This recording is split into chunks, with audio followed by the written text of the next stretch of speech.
அனைவருக்கும் வணக்கம். இன்னைக்கு வெயிலுக்கு ஏற்ற மாதிரி நாம் ஒரு ஜூஸ் சாப்பிடுவோமா? கிர்னி பழம், இது ராக் மெலான். இளவரசி அப்பா ஒரு பழம் வாங்கிட்டு வந்திருந்தாங்க. அதை ஜூஸ் பண்ணி சாப்பிடுவோமா?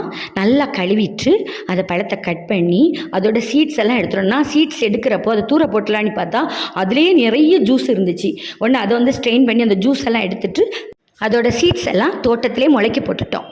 அதே மாதிரி அதோட தோலெல்லாம் தோட்டத்தில் செடிக்கே உரமாக போட்டுட்டோம். இந்த கிர்னி பழத்தை கட் பண்ணி அதை மிக்சர் ஜாரில் போட்டு நல்லா ஜூஸ் பண்ணுறோம். அது கூடவே இனிப்புக்காக நாட்டு சர்க்கரை சேர்த்துக்கிட்டோன்னா நல்லா இனிப்பாக இருக்கும். இது கூட தண்ணி சேர்க்க வேண்டிய அவசியமே கிடையாது. ஜூஸ் எடுக்கிறப்போ ஒரு எறும்பு உட்காந்து அதில் சிந்தின ஜூஸை குடிச்சிட்டு இருந்துச்சு. இந்த ஜூஸ் பாடி வெயிட்டை கண்ட்ரோலில் வச்சுருக்கோம். கண் பார்வைக்கு நல்லது. நம்ம ஸ்கின் பளபளன்னு இருக்கும். இந்த ஜூஸ் நல்லா இருக்கு. இது உடம்புக்கும் ரொம்ப நல்லது. நீங்களும் குடிங்க.